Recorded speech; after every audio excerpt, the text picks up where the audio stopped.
Bueno, pues como parte de nuestras sesiones mensuales, bienvenido doctor Héctor Rivera Montes, que nos hace el honor de acudir. Disculpe por el cambio de fecha a última hora, pero pues, hubo algunos problemitas de comunicación, pero ya estamos con este tema tan bonito. Me permito nomás presentarlo. El doctor Héctor Rivera Montes es médico general egresado de la Universidad Autónoma de Querétaro. Él realizó su especialidad de medicina interna y endocrinología en el ISSSTE de la Ciudad de México. Posteriormente hizo una alta especialidad en neuroendocrinología en el Instituto Nacional de Neurología y Neurocirugía Dr. Manuel Velasco Suárez y actualmente es adscrito de esa institución, ¿verdad? Y también en su parte privada en la Ciudad de México. Actualmente forma parte de la Sociedad Mexicana de Nutrición y Endocrinología y pues este mes nos dará el tema de abordaje perioperatorio de tumores hipoficiarios. Entonces le cedo la palabra, doctor, lo dejo libre aquí en la presentación y estamos al pendiente aquí. Muchas gracias por la presentación. Es un honor para mí poder compartir con ustedes un tema que en lo personal me gusta mucho, me apasiona. No por nada escogí la alta especialidad de neuroendocrinología. Es un tema muy bonito, es un tema al que probablemente no frecuentemente nos enfrentemos como endocrinólogos, pero que no deja de ser por más un reto y siempre se puede aprender mucho de él y recordar mucho de lo que debemos estar abordando. Eh, Vamos entonces a empezar. La agenda pudiera llegar a ser un poquito ambiciosa para el día de hoy. Vamos a introducirnos al tema de los tumores hipofisarios. Vamos a hablar de lo que se debe de realizar durante el periodo preoperatorio, intraoperatorio, postoperatorio. Cómo vamos a medir el éxito que se va a traducir en ese éxito quirúrgico y en esa posibilidad de remisión para el paciente. Y vamos a tratar de conocer cuáles son las perspectivas a futuro, cuáles son los puntos que nos podemos llevar a casa y qué vamos a poder aprender de este tema el día de hoy. Entonces, para comenzar, eh, viene como anillo al dedo esta imagen clínica del New England Journal of Medicine que se publicó durante agosto, en el cual nos presentan la imagen que pueden ver ustedes a la derecha de su pantalla. Una resonancia magnética en T1 en un corte coronal, en la que se aprecia una lesión en la región celar, muy clásica. Quizás muchos de ustedes ya están sospechando cuál es el diagnóstico mucho antes de leer el caso clínico. Y en esa imagen, el New England nos comentaba que se trataba de una mujer de 47 años, la cual previamente era sana, no se conocía con ningún antecedente personal patológico de importancia. Se presenta con un padecimiento actual caracterizado por cefalea de un mes de evolución, asociado a visión borrosa, galactorrea y ciclos menstruales irregulares. Estoy seguro que más de uno de ustedes ya está pensando en el diagnóstico. A la exploración física se encontraba disminución de la agudeza visual en ambos ojos, con campos visuales y movimientos extraoculares normales. Quisiera que interactuáramos un poco a través de esta presentación. Yo sé que muchos de ustedes ya tienen el diagnóstico en mente, ya saben de qué se trata este diagnóstico. Si pudieran hacerme el favor, algunos de ustedes, en escanear el código para poder ir respondiendo la pregunta. Las opciones en este caso que nos presentaba el New England era que si esto se trataba de un craneofaringioma, un meningioma, si era una metástasis pituitaria o si se trataba de algún tipo de adenoma pituitario. Veo que realmente la mayor parte de ustedes están acertando en el diagnóstico. Es un adenoma pituitario lo que nos estaba presentando en ese entonces el New England. Así que vamos entonces a continuar. Y pues bueno, aunque la forma del muñeco de nieve es clásica y nos la han presentado desde pregrado probablemente, la realidad es que los tumores hipofisarios tienen esa característica tan única de poder crecer en formas tan caprichosas, en formas tan increíbles, que vez con vez, caso con caso, uno vuelve a enfrentarse a un reto diagnóstico y no solamente va a poder ver un muñeco de nieve en todos los pacientes. Es así que, por ejemplo, podemos ver pacientes como el que les presento en pantalla, que si bien nuevamente en el corte coronal podemos apreciar una lesión celar que parece ya un muñeco en forma de nieve, donde está pasando el diafragma celar y está empezando a llegar hacia lo que es el tercer ventrículo, cuando lo vemos en el corte sagital, vemos que más bien tiene una figura un poco más como de un frijol a nivel celar. También podemos llegar a encontrar pacientes como este otro caso, donde vemos una lesión totalmente intracelular del lado izquierdo de su pantalla en un corte sagital en T2. Es una lesión hipointensa en relación con la sustancia gris cerebral.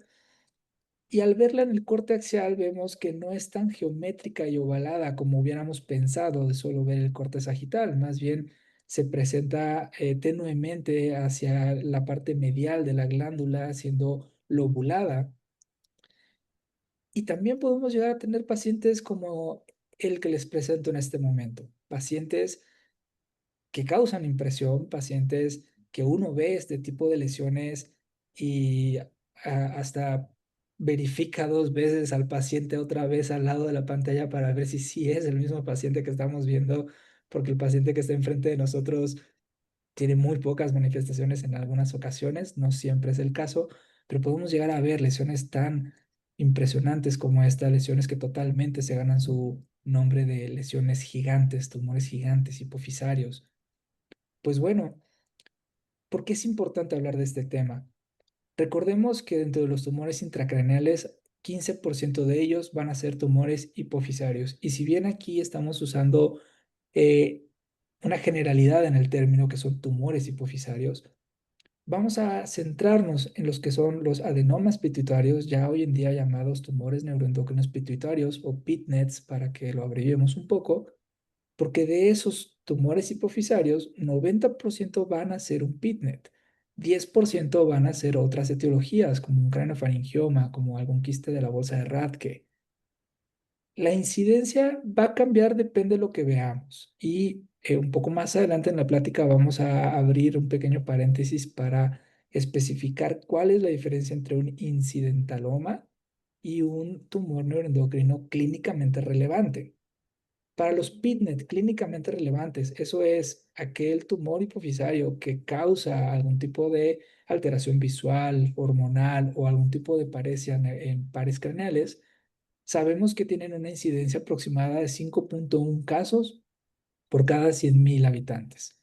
Esto, por ejemplo, en la Ciudad de México se traduce en un aproximado de 460 casos para la Ciudad de México. Cada quien puede, en el lugar en el que ejerza su privada, su pública, hacer más o menos el cálculo de cuántos pacientes puede llegar a encontrar en su práctica.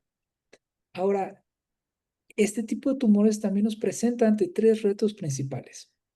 El primero de ellos, en que, por ejemplo, con ese paciente que veíamos una lesión gigante, el abordaje perioperatorio puede llegar a ser complejo. En segundo lugar, el cómo hagamos ese abordaje preoperatorio, el equipo del que nos rodemos, va a dictar el pronóstico de este paciente. Y en tercer lugar, nos vamos a dar cuenta que realmente hay cierta heterogeneidad en los protocolos de acción de distintas sociedades que si bien pueden estarse adaptando mucho al ambiente local y a lo que se ve día a día en la práctica local, va a contrastar en ocasiones entre una sociedad y otra. Ante esta complejidad surge eh, la importancia de poder hablar, y ya desde años recientes se ha empezado a hablar de centros de excelencia en tumores hipofisarios.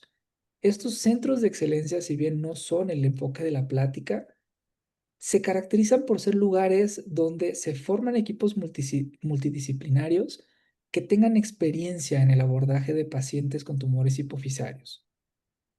Además de ello, deben de caracterizarse por ser lugares donde tengan un alto volumen de estos pacientes, que tengan experiencia en el tratamiento de estos pacientes, porque se ha visto que el formar este tipo de centros va a impactar positivamente en la remisión de los pacientes. Vamos a ver que los microadenomas que se lleguen a presentar y atender en este tipo de centros, 90% de ellos pueden alcanzar la remisión.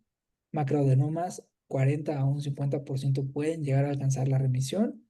Y para poder hablar en cuanto a nuestro equipo de un neurocirujano que sea experto o de alto volumen en tumores hipofisarios, debe de estar realizando de 30 a 50 cirugías al año para poder decir que es un cirujano con experiencia en el tratamiento de este tipo de pacientes.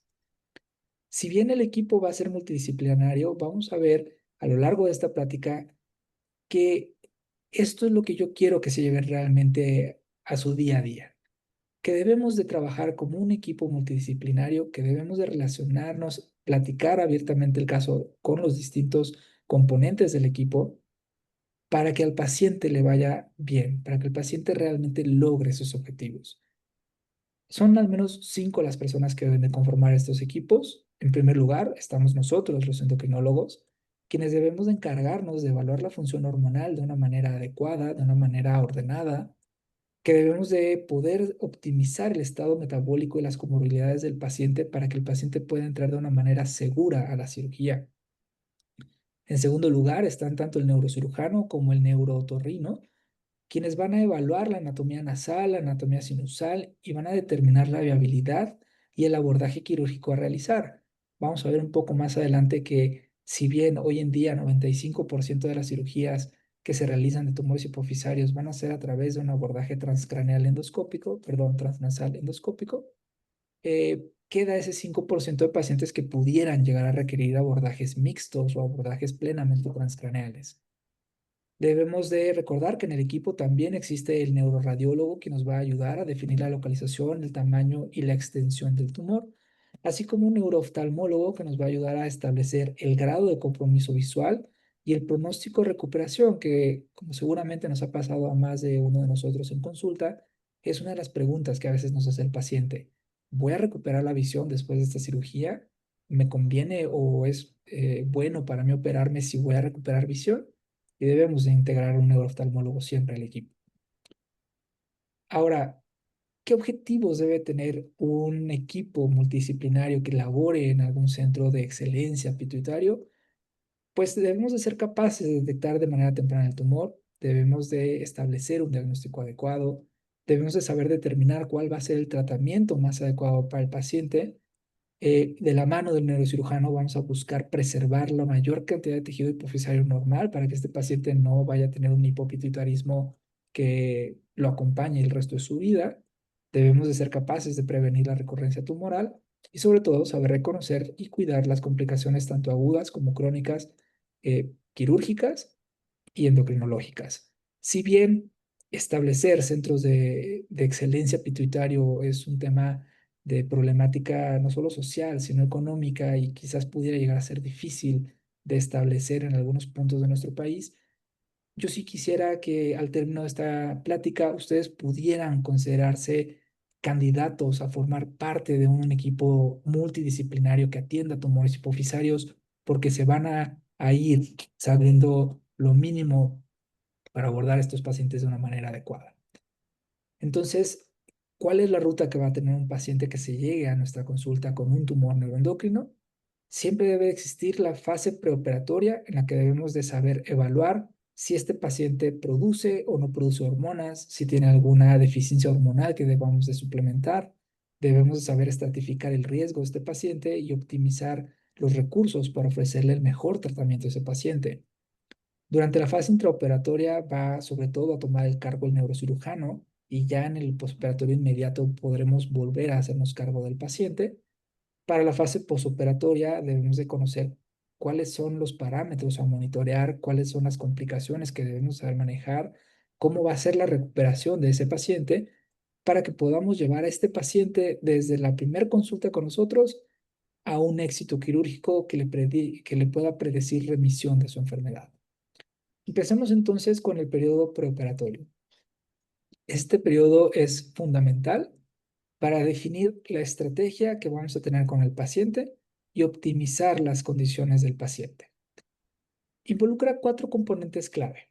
El primero de ellos, nosotros como endocrinólogos. Debemos de saber evaluar endocrinológicamente a este paciente para poder nosotros definir si tiene algún déficit hormonal o por el contrario, estoy ante un tumor hipofisario que produzca hormonas. Debe de existir la evaluación por el neurooftalmólogo para identificar ¿Qué probabilidad tiene el paciente de recuperar visión? Debe de identificarse también en tercer punto las comorbilidades que puedan asociarse a estos PITNET productores y debe existir la valoración por neurocirugía y otorrino para poder planear esta cirugía.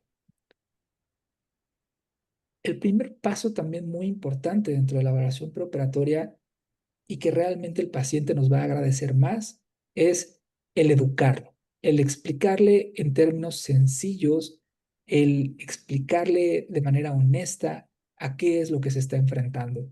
Y ustedes pueden saber, muchas veces el paciente, cuando les damos el diagnóstico, su primera pregunta es, doctor, ¿este tumor es algo benigno o esto es un cáncer? Si bien en parte de ahí viene el motivo por el cual se quiso cambiar el nombre de un adenoma hipofisario a un tumor neuroendocrino pituitario, debemos de recordar que estas son patologías benignas, ¿de acuerdo? Que solamente 0.1, 0.2 de todos los PITNET van a ser carcinomas y que esa característica de ser carcinoma se la vamos a dar a aquel tumor que veamos que tiene extensión a otra parte del tejido del sistema nervioso central y que se confirme que es células de la hipófisis. La mayor parte entonces van a ser benignos, realmente son de crecimiento lento y debemos de darle o transmitirle esa confianza al paciente, esa seguridad. Ahora, yo sé que todos ustedes ya conocen, se van a clasificar como microadenoma, macroadenoma, tumores gigantes, que si son productores o que si no son productores, pero debemos de recordarle al paciente cuánto significa eso. Microadenoma es un tumor que sea menor de 10 milímetros, macroadenoma es un tumor que mide más de 10 milímetros y tumores gigantes son aquellos que miden más de 40 milímetros. Al respecto, tenemos evidencia que lo respalda. Este consorcio de tumores neuroendocrinos no funcionales que se realizó en el Reino Unido tuvieron un seguimiento bastante largo, es una de las cohortes de mayor seguimiento que tenemos en tumores hipofisarios, en la cual podemos conocer la probabilidad de que estos tumores crezcan realmente es baja. Es un 18% de posibilidad de que un tumor al diagnóstico, un PITNET, pudiera llegar a crecer y esta probabilidad es más acentuada hacia los 7 años después de haberle dado seguimiento al paciente. Hemos visto que realmente no hay algún factor de riesgo asociado, hemos visto que no es relacionado con la edad, no se ha relacionado mucho al sexo del paciente, sí se ha relacionado un poco con el cómo encontramos en el diagnóstico inicial al paciente. Si era un microadenoma, tiene mucho menor probabilidad de llegar a crecer. Si es un macroadenoma, tiene un poquito más de riesgo de llegar a crecer, pero es mínimo. ¿Cuánto pueden llegar a crecer? Se ha visto que de los pacientes que veamos, 2.7 por cada 100 personas años pueden llegar a presentar el crecimiento y que realmente es un crecimiento mínimo. Hablamos de que el crecimiento cuando llegan a hacerlo es de 2 milímetros en promedio. Ahora, otra pregunta que seguramente nos han hecho los pacientes es, ¿todos los PITNET se operan? Vamos a ver que existen los candidatos que todos hemos llegado a conocer que hacen un fast track hacia la cirugía, pero realmente no todos los pacientes con un PITNET son candidatos a cirugía y ahí un poquito esa diferenciación entre un incidentaloma y un PITNET clínicamente relevante. Vemos, de acuerdo a distintas series, que realmente 45% de los pacientes que se presentan con un PITNET son candidatos a cirugía y mayormente pues van a ser pacientes que tengan algún tipo de compromiso neurológico, algún tipo de grado de invasión o alguna producción hormonal, evidentemente.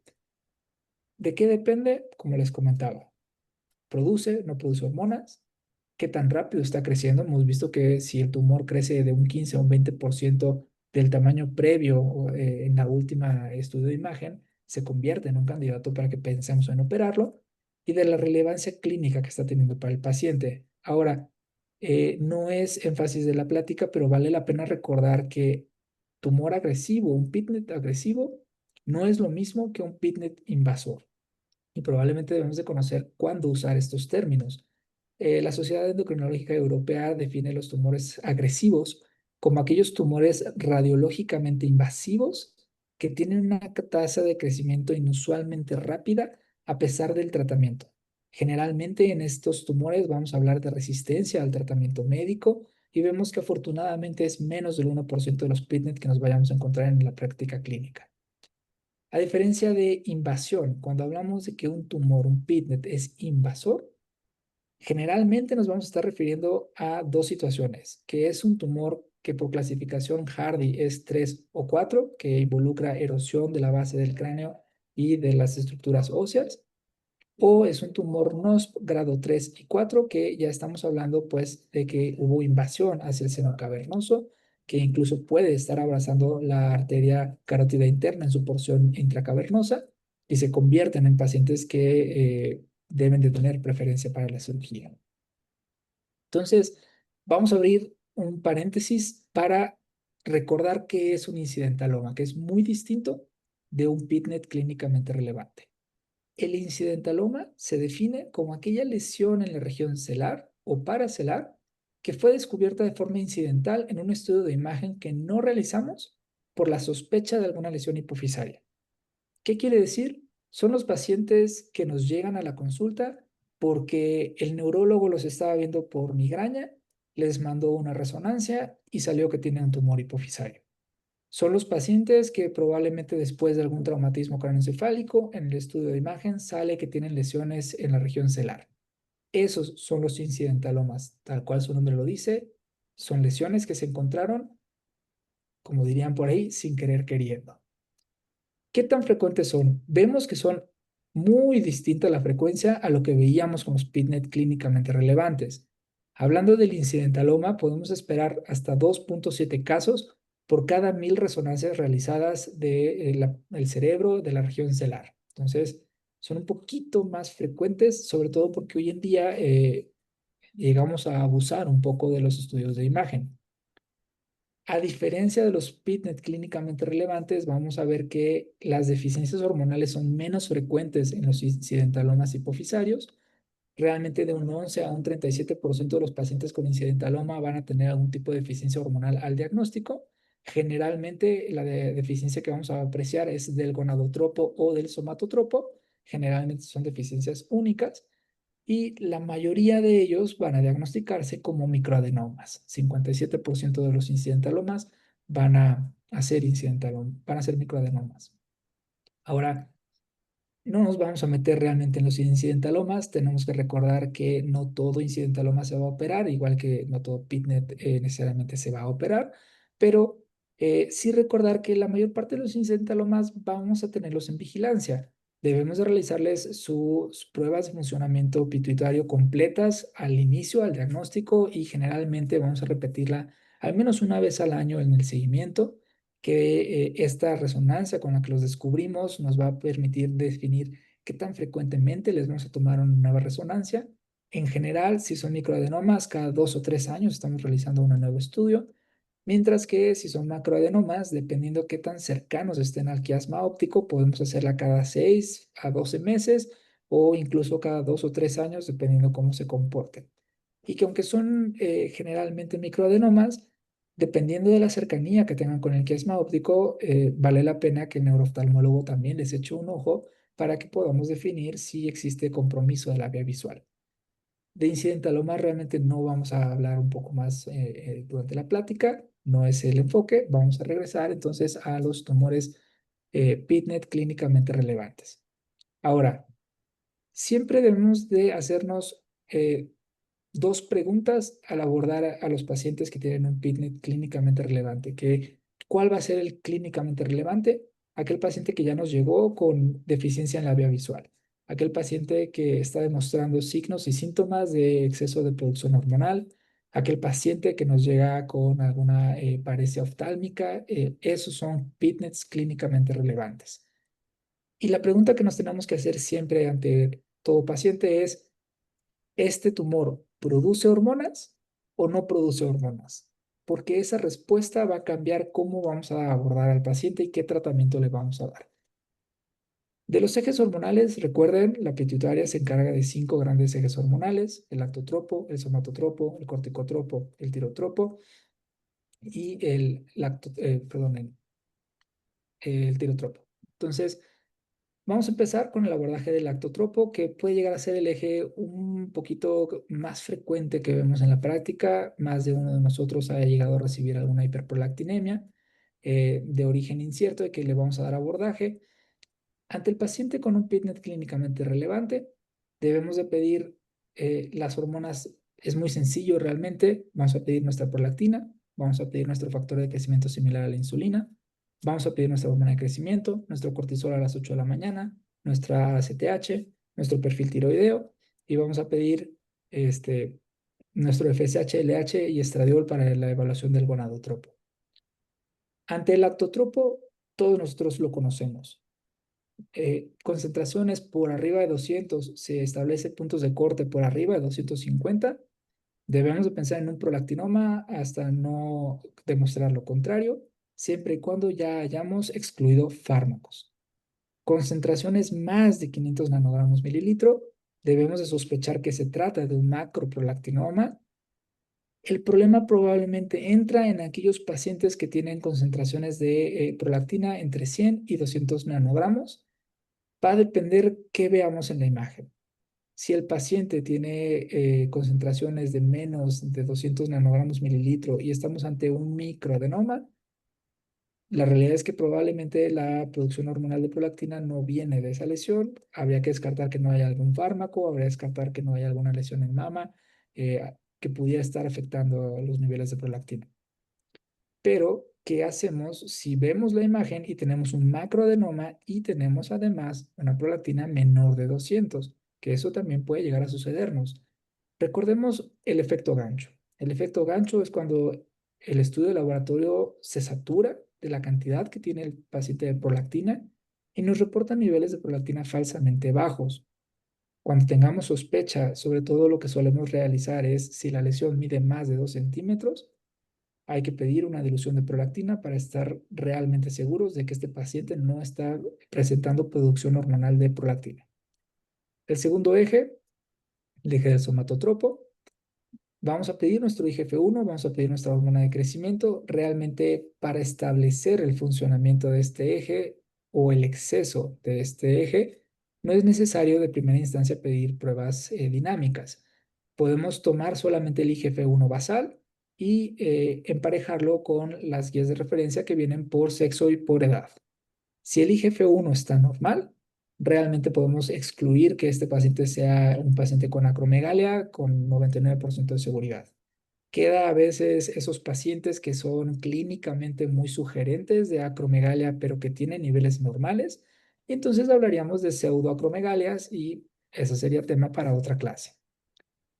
Si nosotros vemos un paciente clínicamente con datos de acromegalia que además tiene IGF-1 elevado para el sexo y para la edad, debemos que sospechar que esto es una acromegalia y debemos de tratar de confirmar en la medida de lo posible el diagnóstico con una prueba de supresión de glucosa de 75 gramos, en la cual, como ustedes conocen, debemos de esperar idealmente una DIR de hormona de crecimiento menor de 1 en los ensayos antiguos y menor de 0.4 en los ensayos más modernos. Si no lo logra el paciente, estaremos confirmando el diagnóstico de acromegalia.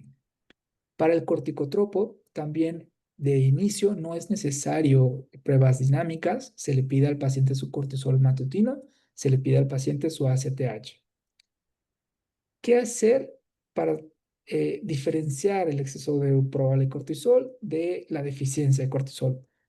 Nos vamos a basar en lo que dicen los consensos. Realmente todos los consensos, todas las sociedades nos dicen lo mismo. Si tenemos sospecha de que esto es un Cushing, voy a realizar las pruebas de cribado, ya sea el cortisol salivar nocturno, ya sea el cortisol en orina de 24 horas, ya sea mi prueba con supresión de dexametasona de 1 miligramo. Solo si tengo la sospecha clínica. Si no existe una sospecha clínica, podemos valorar el cortisol sérico tal cual a veces nos llegan los pacientes a la consulta. Si está en una medición basal por arriba de 15, se puede considerar que es un eje totalmente normal. En ocasiones nos van a llegar así, no siempre, dado que el contexto no es una estimulación la que estamos realizando. Generalmente vamos a ver pacientes que pueden tener rangos de entre 5 y 15 microgramos de cilitro. Este es un área muy conocida por todos nosotros, es un área gris realmente. Hay alguna controversia al respecto de cómo llegar a abordar a estos pacientes. La doctora Shafik recientemente en el Endo del 2022 comentaba que ellos en la Universidad de Rochester lo que hacen es separar todavía un poquito más a que estos pacientes. Aquellos menores de 10 microgramos de cilitro, sospechar que estamos ante una probable insuficiencia adrenal y de preferencia realizar la prueba dinámica con concitrompin o con la tolerancia a la insulina. Aquellos que tienen más de 10 microgramos de cilitro, sabemos que siguen estando dentro del área gris, pero pudieran no ser candidatos a una sustitución hormonal con prednisona, que es lo que tenemos en nuestro medio. Hidrocortisona sería lo ideal, y podríamos realizarles en un segundo tiempo la valoración dinámica si es que tenemos duda de cómo está funcionando ese eje. Aquellos pacientes que de plano desde la primera instancia nos presentan con menos de 5 microgramos de cilitro, esa es una insuficiencia adrenal. En algunos ensayos un poco más recientes podemos llegar a considerar insuficiencia adrenal cuando es menos de 3 microgramos de cilitro, pero la mayor parte de los estudios que vamos a ver en la práctica clínica día a día, abajo de 5 podemos considerar que este paciente tiene insuficiencia adrenal. Al respecto del eje del lactotropo, recordar, es frecuente que el paciente llegue con el uso de algún antipsicótico en más ocasiones de las que podríamos llegar a considerar. Recordemos que los antipsicóticos por su mecanismo de acción pueden llegar a generar hiperprolactinemia y siempre es un paso a descartar ante el abordaje de una probable hiperprolactinemia. No todos los medicamentos pueden elevar la prolactina por igual. Aquellos que pueden llegar a elevarla más de 10 veces lo normal se encuentran sobre todo la risperidona e inclusive medicamentos tan usuales como la metoclopramida. Entonces, siempre hacer ese abordaje exhaustivo del paciente, asegurarnos que no esté teniendo uso de algún medicamento que pudiera afectarnos la emisión de prolactina para poder nosotros tener un diagnóstico certero. Después tenemos el eje del tirotropo. Muy raros realmente los tumores que producen hormonas tiroideas, los TSH-OMA, son muy raros, pero debemos de pedir siempre la determinación de TSH y T4 libre. Va a ser mucho más frecuente que encontremos hipotiroidismos secundarios a que vayamos a encontrar algún hipertiroidismo secundario. Sin embargo, recuerden, TSH alta más T4 libre y T3 libre altas, sospechamos de hiperproducción y podemos hacer nuestro test de supresión con T3 o el test con TRH. T4 libre baja con una TSH baja o normal, recuerden que puede llegar a estar inapropiadamente normal, estamos ante un hipotiroidismo secundario y lo ideal es empezarle tratamiento a este paciente con levotiroxina. Para el eje del gonadotropo, fíjense que realmente la medición de este eje no es 100% obligatoria siempre y cuando hablemos de una mujer que está teniendo su regla mes con mes, porque en la mujer, el tener la regla mes con mes nos habla de la orquesta hormonal que tiene esta mujer está intacta y no tendríamos que estar sospechando de alguna deficiencia del gonadotropo en esa mujer. Ahora, si hay ausencia de la regla, si hay irregularidades en la regla o si estamos ante un hombre, debemos de hacer obviamente la determinación de LH, FSH, testosterona en el caso del hombre y estradiol en el caso de la mujer, sobre todo aquella mujer premenopáusica, para que podamos definir si existe deficiencia del gonadotropo. Exceso del gonadotropo o estar ante un tumor productor de gonadotropinas es todavía más raro que el tirotropo, hablando de que sea clínicamente funcional, porque como algunos de ustedes saben, algunos tumores neuroendocrinos no funcionantes, al hacerles la inmunohistoquímica puede llegar a haber presencia de células mayormente del gonadotropo, pero clínicamente pues no había ninguna manifestación clínica. Pues bueno, ¿qué podemos esperar después de esta primera evaluación hormonal? Que de nuestros pacientes que llegaron con un PIT clínicamente relevante, 35 a un 80% de estos pacientes van a tener al menos una deficiencia hormonal. Y ahora sí que va a depender a quién le preguntemos, nos va a decir cuál es la deficiencia hormonal más frecuente en estos pacientes. En términos generales, podemos hablar que el eje mayormente afectado va a ser el gonadotropo, con una frecuencia de afectación de un 18 a un 77%. En segundo lugar, el eje más afectado va a ser el tirotropo, con una frecuencia de afectación de un 6 a un 63%. Y en tercer lugar, el corticotropo, con una frecuencia del 15 al 40%. Ahora, aunque esto es lo que se sugiere, realmente recuerden que el paciente no lee el libro y no necesariamente va a venir en este orden de afectación. Puede haber pacientes que lleguen con nosotros cuya primera manifestación pudiera llegar a ser una deficiencia de corticotropo, pudiera llegar a ser una deficiencia de tirotropo y que tengan el gonadotropo normal, por ejemplo. También una pregunta muy clásica que puede llegar a generar debate es, ¿cuál es el PITNET más frecuente? ¿El prolactinoma o el tumor clínicamente no funcional? Va a depender también a quién le hagamos esta pregunta. Si estamos ante series de casos quirúrgicas, evidentemente el más frecuente va a ser un tumor no funcional, porque no operamos en la mayor parte prolactinomas, aunque esto es algo que ha ido cambiando. Si lo que estamos viendo son series de autopsias, son series de pacientes tratados en la consulta externa de endocrinología, vamos a ver que realmente la mayor parte de los PITNET clínicamente significativos que nos lleguen a la consulta, un 53% de ellos van a ser prolaktinomas y por eso debemos de conocer muy bien cómo interpretar el lactotropo, qué medicamentos pueden llegar a afectar el lactotropo, qué hacer ante un efecto gancho para poder dar este diagnóstico de manera correcta. Recordemos que el prolactinoma, de primera instancia, su tratamiento va a ser médico y solamente que haya algún grado de resistencia al tratamiento, que haya algún tipo de afectación neurológica durante el tratamiento, alguna complicación del tratamiento o alguna contraindicación al tratamiento, buscaremos pensar en la cirugía, que eso es algo que ya ha ido cambiando. Ya hay algunas sociedades que están estableciendo que pudiera llegar a ser la cirugía en el prolactinoma de primera instancia para sobre todo aquellas mujeres que desean un embarazo a corto plazo y sean jóvenes, pudiera llegar a ser, y eso es parte de la controversia que podemos llegar a generar hoy en día. Entonces, primer lugar, prolactinomas. Segundo lugar, tumores no funcionantes. Tercer lugar, podemos llegar a presentar pacientes de acromegalia. Cuarto lugar, pacientes con Cushing. Y en un 1% restante, tumores como el TSH-oma o tumores productores del gonadotropin. Hasta aquí la evaluación neuroendocrinológica. Ahora la evaluación radiológica. Todos nosotros sabemos que el estudio de imagen preferido va a ser la resonancia magnética. Es nuestro estándar de oro. Si se puede pedirle al paciente que sea una imagen de 3 teslas, mucho mejor. Sabemos que no es algo que esté usualmente disponible en nuestro país, por lo que podemos pedir 1.5 teslas y nos va a dar la misma información, ¿de acuerdo? El protocolo debe de incluir siempre T1, T2, planos coronales, sagitales, cortes de menos de 3 milímetros, debe ser contrastada con gadolíneo y los cortes de preferencia pueden llegar a pedirse dinámicos cuando tenemos la sospecha, sobre todo en pacientes que estamos detectando que pudieran ser un Cushing, ver que no tengan microadenomas. ¿Cuál es la apariencia normal de la pituitaria? En T1 debe ser un tejido isointenso a la sustancia gris. Al ponerle el contraste es un tejido que realza de moderado a intenso. Y en T2 vamos a verlo también isointenso con la sustancia gris. ¿Por qué es importante conocer cómo capta el medio de contraste el tejido pituitario normal? Porque nos va a ayudar a la diferenciación de microadenomas y de macroadenomas. Generalmente cuando estamos ante un microadenoma, al poner el contraste, lo que esperamos que capte primero el contraste va a ser el tejido pituitario sano. Y hasta en fases tardías captaría el microadenoma, contrario a un macroadenoma, donde muy probablemente ya el tejido pituitario normal fue desplazado y vemos mayormente solo el PITNET y va a captar de manera homogénea generalmente el tumor y el tejido pituitario se va a ver hipointenso.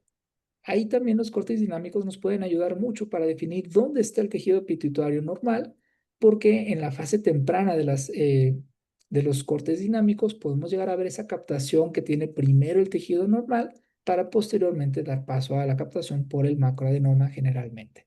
Ahora, aunque la resonancia es nuestro estudio de elección, la tomografía computarizada puede llegar a formar parte de nuestro arsenal, sobre todo para evaluar el marco óseo, la presencia de calcificaciones en ese 10% de tumores que no son PITNET, y va a ser útil también en el caso de contraindicaciones a la resonancia magnética, que son cada vez menos hoy en día, pero que pudieran llegar a presentarse en algún paciente. Podemos ver entonces lo normal siempre primero para poder conocer lo que es anormal. Y entonces del lado izquierdo yo les presento en el inciso A, corte coronal normal, la flecha azul está indicando el tallo hipofisario, hacia arriba vemos lo que es el quiasma óptico, hacia abajo veríamos lo que es la glándula pituitaria normal. En el inciso B podemos ver un corte sagital donde se ve con la flecha verde el tejido de la adenohipófisis. isointenso hacia la sustancia gris cerebral, mientras que en la flecha amarilla podemos ver hiperintenso la parte de la neurohipófisis, y esto siempre también es un punto a buscar dentro de los adenomas. Y bueno, hasta la derecha podemos volver a recordar imagen clínica del New England, clásico mono de nieve, que nos permite conocer entonces qué estructuras pueden llegar a estar ya afectadas.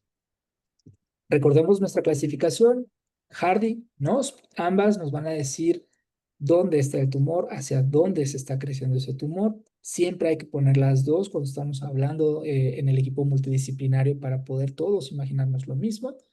Recordemos, invasivos van a ser Hardy 3, Hardy 4, que como pueden apreciar en la imagen, tienen ya erosión de la base celular, mientras que en el NOSP hablamos de invasivos, aquellos que son 3, grado 4, sobre todo aquellos que son grado 3B y grado 4. Recordemos que el grado 3B es cuando el tumor pasa por la región inferior de la arteria carótida interna en su porción intracavernosa y se extiende hacia el seno cavernoso, mientras que en el grado 4 ya es un tumor que abraza totalmente la arteria carótida interna. La evaluación oftalmológica es obligatoria si hay síntomas visuales, si el tumor está a menos de 5 milímetros del quiasma y si evidentemente hay compresión del quiasma al diagnóstico. Hay que pedir siempre que se haga la agudeza visual, la perimetría automatizada, la tomografía de coherencia óptica, porque este estudio es el que nos va a dar un marcador pronóstico. La tomografía de coherencia óptica nos puede llegar a conocer el grosor de las capas de las fibras nerviosas de la retina, el cual hay un punto de corte que si es de menos de 75 micrones, predice pronóstico reservado y que no va a haber mejoría de esa visión, mientras que cuando es más de 75 micrones pudiera llegar a haber recuperación de la vista en este paciente. Ahora, la pregunta que probablemente todos nos estamos haciendo, ya hice la evaluación hormonal, ya vi a mi paciente, ya lo mandé al oftalmo, ya hablé con el neurocirujano, pero ¿quiénes se van a operar? Entonces, en primer lugar, como todos sabemos, aquellos que tengan exceso hormonal, aquellos que sean PITNET clínicamente funcionales, se van a operar. Con un asterisco de los prolactinomas, porque sabemos que de primera instancia no se operan. En segundo lugar, todo PITNET clínicamente no funcional que tenga cualquier defecto de campo visual, que tenga algún tipo de alteración oftálmica, que tenga algún tipo de hipopituitarismo, que esté causando hidrocefalia, que esté causando cefaleas refractarias. Aquellos PITNET clínicamente no funcionales, asintomáticos, pero que tengan un crecimiento progresivo a lo largo de los estudios de imagen que hagamos de un 15 a un 20% de crecimiento en cada estudio, también se vuelven candidatos a cirugía. Dentro del prolactinoma, recordar que se va a sugerir la cirugía si el paciente es resistente al tratamiento, si no lo tolera, y se puede llegar a ofrecer ya hoy en día como opción curativa en algunos centros de alta experiencia. Y claro, aquellos pacientes con un PITNET que se presenten como una apoplejía hipofisaria, dependiendo el Pituitary Assessment Score, podemos llegar a pensar en una cirugía. Ahora, hablábamos de que un paso importante de la evaluación preoperatoria es optimizar al paciente. Ya le hicimos la evaluación endocrinológica, sabemos que estamos ante un tumor productor de hormona de crecimiento, que estamos ante un tumor productor de ACTH y es un síndrome de Cushing. Tenemos que abordar a estos pacientes para optimizarlos, para que entren de la manera más segura a la cirugía. Recuerden que en el paciente con acromegalia es muy importante realizar las detecciones.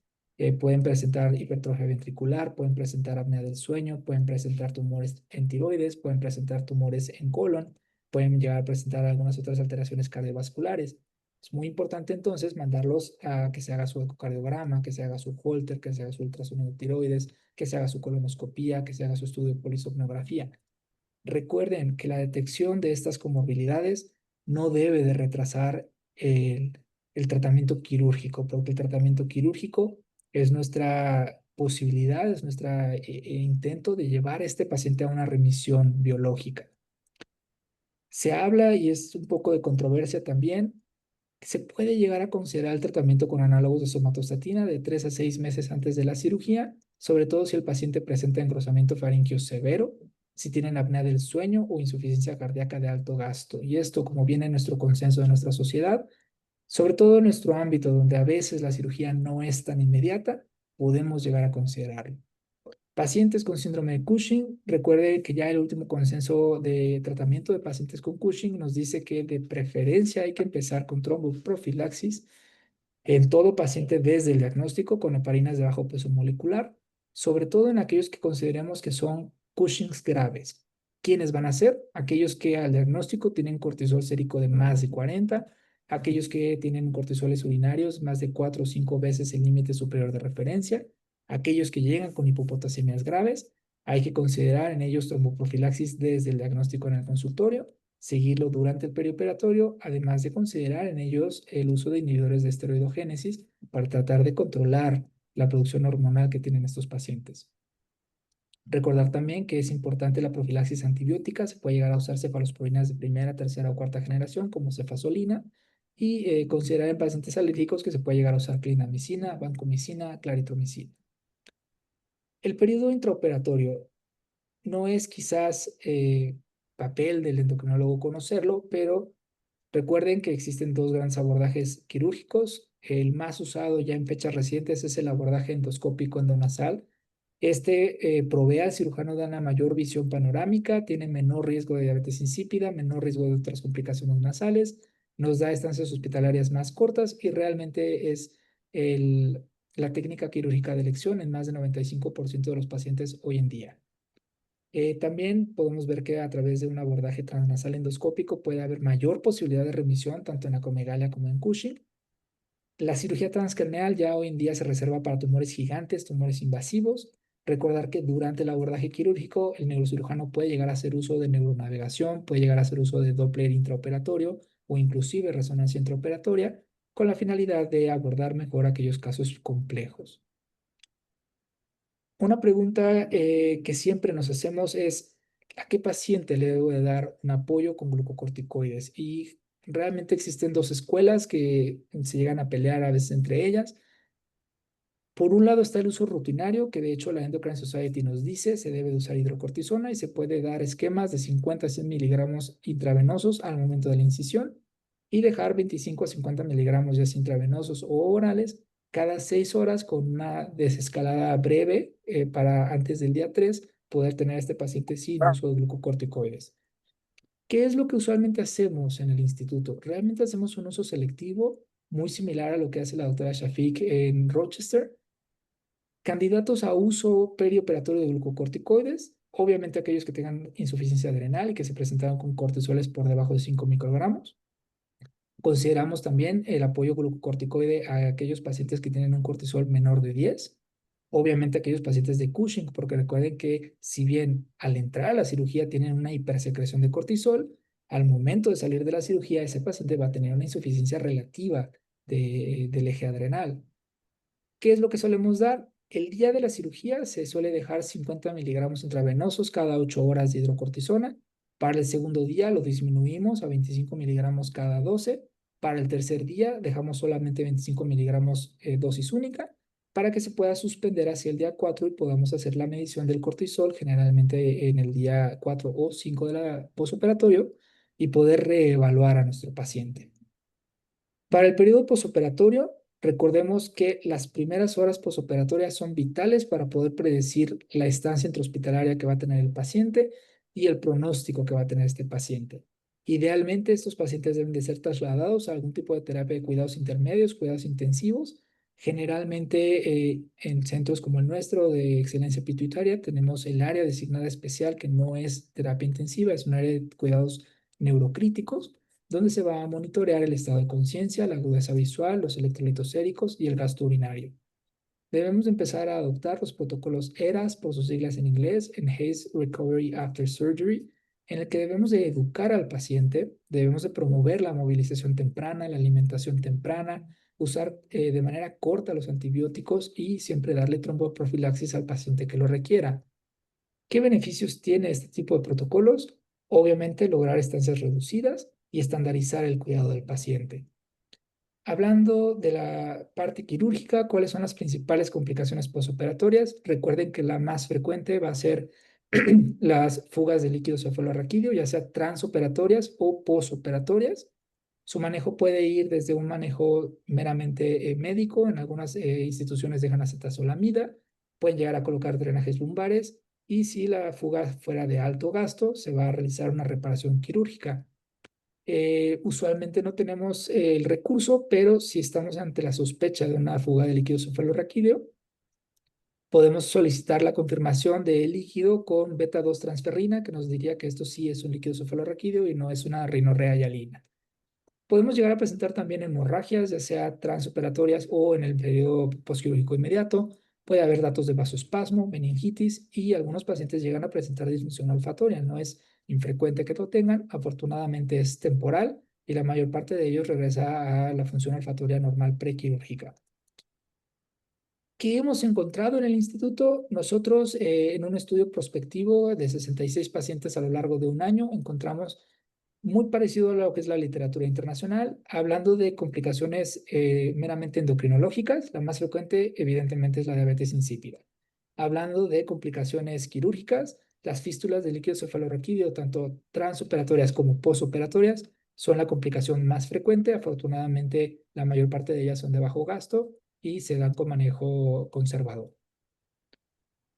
Asimismo, en nuestro instituto, por parte de los neurocirujanos, se ha propuesto una evaluación posoperatoria inmediata que sobre todo la va a hacer el neurocirujano a cargo de la cirugía y que involucra establecer si hubo un descenso completo del aracnoidoceles, si tuvo un campo limpio al final de la cirugía, si hubo manipulación excesiva del área y con base a ello poder establecer qué ruta va a seguir el paciente. Lo vamos a mandar a una tomografía inmediata para tratar de ver que no hay algún hematoma, algún hidrocéfalo, algún tipo de otro hallazgo postoperatorio, o va a ser algún paciente que se va a ir directo al área de cuidados neurocríticos y vamos a tener en vigilancia. Este tipo de protocolos, la realidad es que los proponemos para tratar de cambiar el pronóstico del paciente. De nuestro lado endocrinológico, recuerden las tres alteraciones principales que podemos llegar a encontrar: diabetes insípida, síndrome de secreción inapropiada de hormona antidiurética. Ya ahora la diabetes insípida llamada deficiencia de hormona arginina vasopresina. Recordemos que se puede llegar a presentar en las primeras 48 horas del posoperatorio.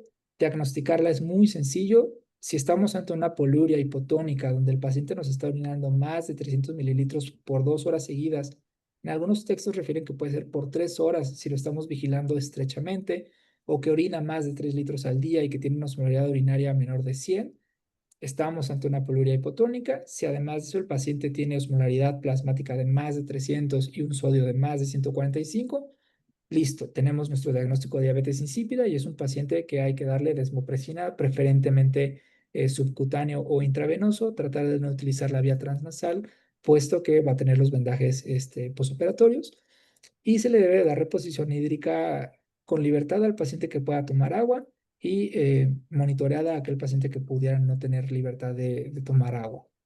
El síndrome de secreción inapropiada, recordar que se puede presentar más o menos en las 48 a 72 horas, aunque hay pacientes que la presentan 5 a 7 días después de la cirugía. Es muy importante siempre tener la sospecha clínica, recordar que vamos a requerir un sodio menor de 135 con osmolaridad plasmática baja, osmolaridad urinaria alta y ocasionalmente vamos a encontrar sodio urinario alto y el paciente euvolémico. Eso es muy importante para poder hacer la diferenciación con aquellos pacientes que tienen un síndrome de cerebro perdedor de sal, donde usualmente el paciente va a estar hipovolémico. El tratamiento en el síndrome de secreción inapropiada, recordemos, es restricción de líquidos. Podemos hacer el uso de la relación de Fur para ver si este paciente va a responder a la restricción hídrica.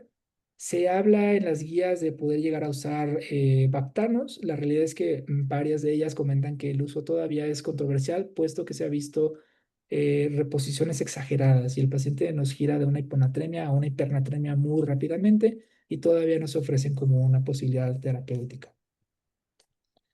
Al respecto, pensando en que los pacientes idealmente debemos estarlos dando de alta hacia el día 3 o al día 5, sin detenernos si el paciente tiene una diabetes insípida o si pudiera llegar a presentar un CIAD, se ha propuesto ya en algunas guías con base a este metaanálisis el que les demos restricción hídrica al paciente, que al alta les digamos tome de 1 a 2.5 litros máximo al día. ¿Qué es lo que hemos visto con esta propuesta?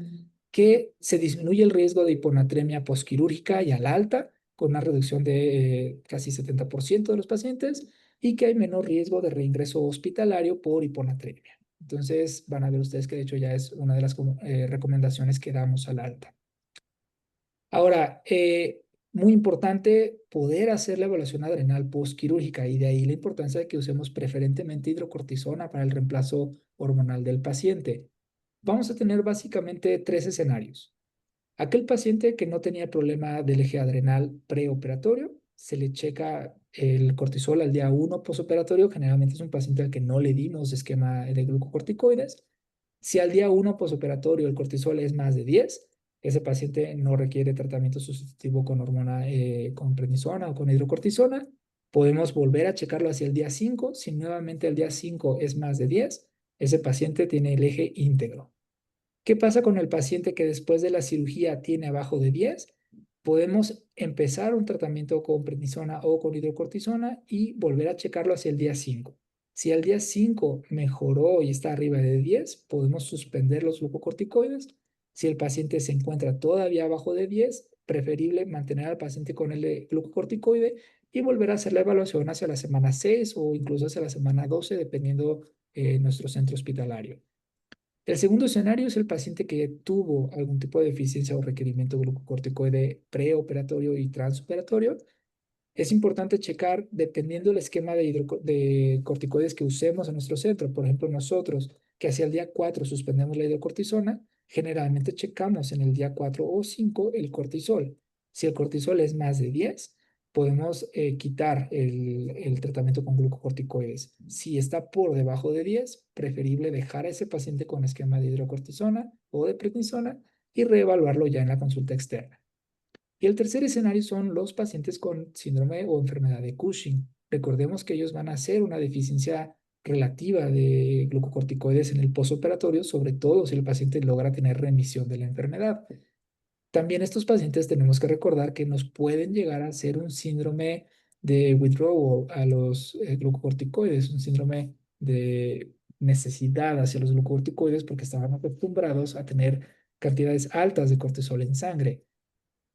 Al igual que el resto de los pacientes, tratar de que en los primeros 7 días posoperatorios hagamos una medición de cortisol para poder definir aquel paciente que entra en remisión, que entra en probabilidad de remisión o que más bien va a entrar dentro de una probable recurrencia de la enfermedad. Los puntos de corte los vamos a ver un poquito más adelante, todavía se debaten en algunos centros. No todo es malo. Recordemos que realmente después de la cirugía hasta 30% de los pacientes van a lograr recuperar la función hipofisaria que tenían previo a la cirugía y que ya no van a tener necesidad de la suplementación, ya sea de prednisona, de levotiroxina. ¿Cuándo pensar en el alta? Sobre todo cuando el paciente se encuentre hemodinámicamente estable, que tenga un equilibrio adecuado de sodio y de líquidos, que pueda caminar y que tolere dieta. Les hago énfasis, realmente no dejen que la diabetes insípida o el CIAD sea un criterio que les impida dar de alta al paciente. Lo ideal es no retener al paciente en el hospital, lo ideal es tratar de tener algún equipo que pueda acercarse al paciente para poder monitorearlo de manera extrahospitalaria y poder dar de alta a este paciente. Recuerden también que el uso de desmopresina debe de ser juicioso durante la hospitalización. Preferentemente no usar esquemas ya con horario de la desmopresina desde el primer episodio de diabetes insípida que nos haga el paciente, porque muchas veces podemos estar ante un grado 1 de diabetes insípida. Recuerden que es aquella que es probable y que dura menos de 48 horas y el paciente no va a tener uso después de desmopresina y podemos más bien llevarlo a una hiponatremia al paciente. Siempre hay que evaluarlo generalmente hacia el día 3 y 5 de la cirugía. Si este paciente ya puede irse de alta, lo ideal es tener algún tipo de plan educativo hacia el paciente. Se le deben dar recomendaciones generales, que restrinja los líquidos, que evite sonarse, gritar, que evite baños de vapor, que evite nadar, evidentemente durante el primer mes después de la cirugía.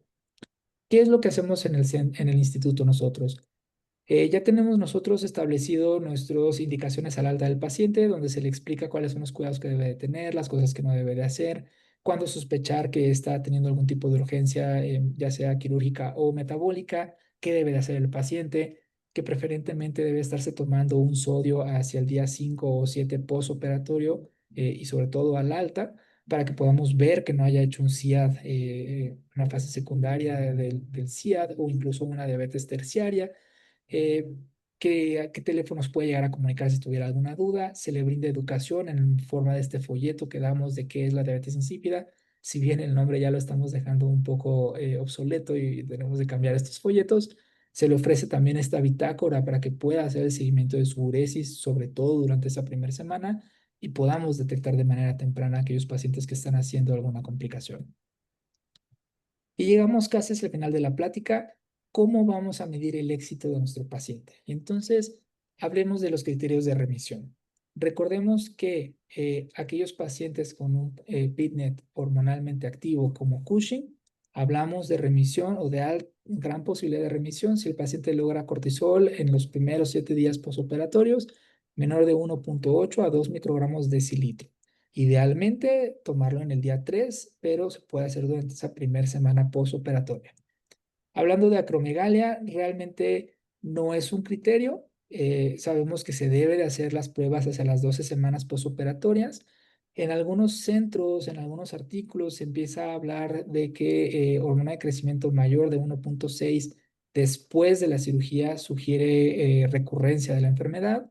Asimismo, hay algunos centros, algunos artículos que hablan de si la cantidad de IGF-1 postoperatoria reduce más de 30%, pudiéramos pensar en remisión en ese paciente. La realidad es que no son puntos de corte que estén establecidos. Queda un poco más de investigación por hacer. Para aquellos pacientes de prolactinoma que hayamos operado por alguna circunstancia de intolerancia al tratamiento, de resistencia o que estemos en algún centro que se ofrezca ya de primera línea, recordemos que una prolactina al día 1 postoperatorio menos de 10 nanogramos mililitro predice remisión. ¿Cuál es el protocolo a largo plazo? Idealmente, este paciente al alta deberíamos estarlo viendo entre 7 y 15 días en la consulta externa de endocrinología para poder checar los ejes hormonales, ver que no haya alguna complicación como UCIA y poder continuar el reemplazo hormonal pertinente. En algunos centros lo más usual es que se haga la primera evaluación endocrinológica y la revaloración de los ejes tiroideo y suprarrenal hacia las 4 o 6 semanas. Después volvemos a ver al paciente hacia los 3 meses, igual, idealmente con una resonancia de control para poder evaluar la cirugía que se realizó. Usualmente los estamos viendo hacia los 6 meses con la primera resonancia postoperatoria. Y hacia los 12 meses debemos estar evaluando si este paciente logró algún tipo de mejoría en los perfiles hormonales. Algunos estudios dicen que hacia los 2 años todavía puede haber recuperación de algunos ejes hormonales.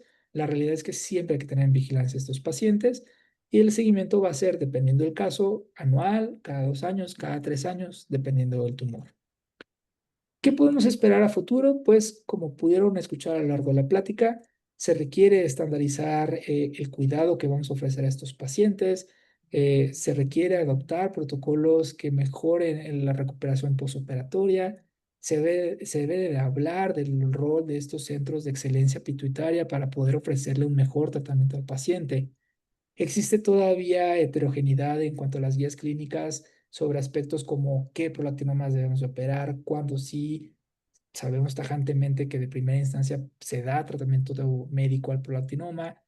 Si debemos usar de manera rutinaria los ligandos de somatostatina para los acromegálicos y estandarizar el uso del glucocorticoide perioperatorio. Eh, a casa quisiera que se lleven el hecho de que el equipo multidisciplinario es esencial, que la evaluación preoperatoria exhaustiva del paciente nos va a ayudar a prevenir complicaciones más adelante y que es muy importante la vigilancia posoperatoria tanto por el neurocirujano como por el endocrinólogo para poder detectar cualquier complicación temprana y poder brindarle educación al paciente. Si bien quizás nosotros no podamos brindarla de manera directa, que sí haya alguien en el equipo, ya sea personal de enfermería, personal administrativo, que pudiera brindarle esa educación al paciente. Les agradezco haberse desvelado conmigo un poco el día de hoy. Espero hayan aprendido algo. Si hubiera alguna pregunta, algún comentario, están abiertos los micrófonos.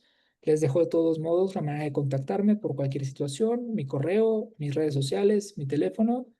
Quiero agradecer al capítulo de Sinaloa por esta invitación y a todos ustedes por haberme escuchado el día de hoy.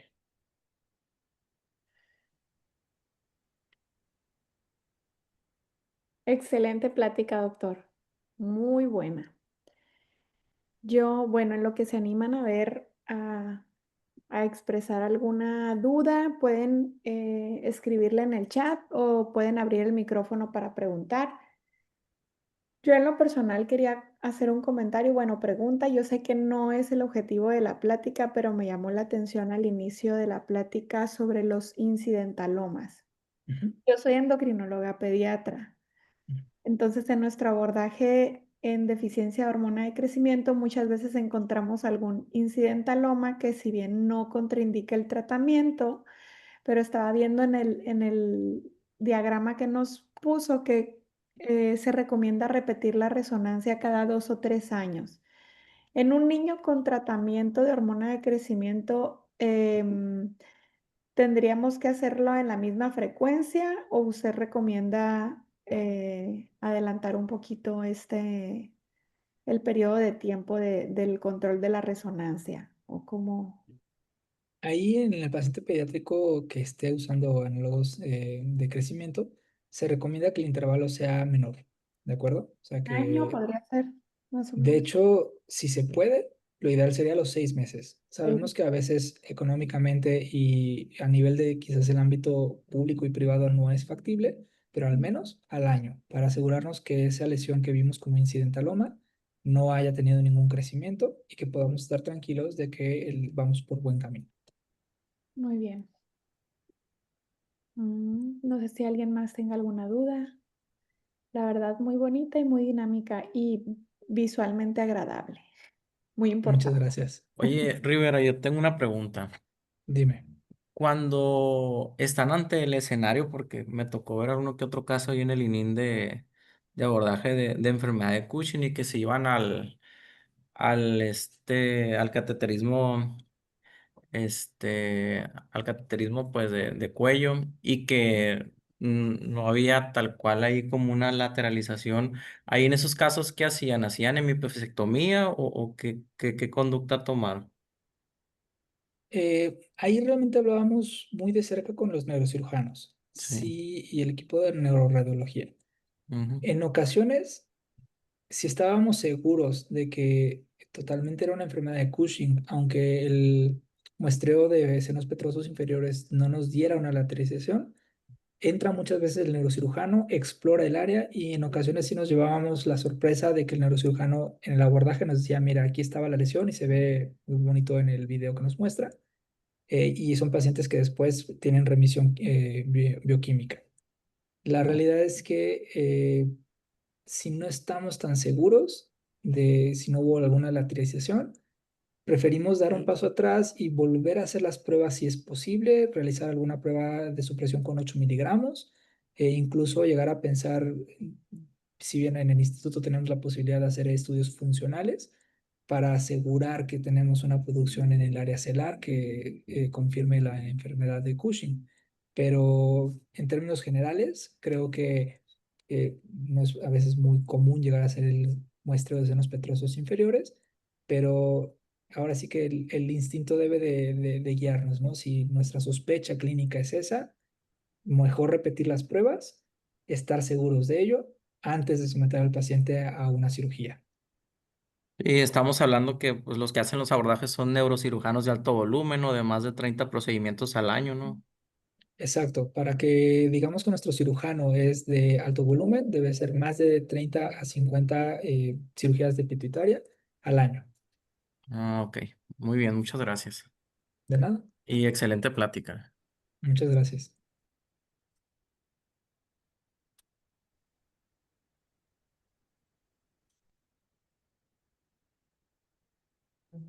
Bueno, pues no veo ninguna duda.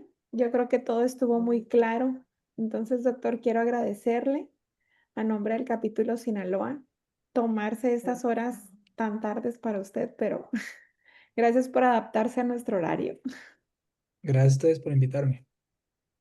Bueno, muchísimas gracias.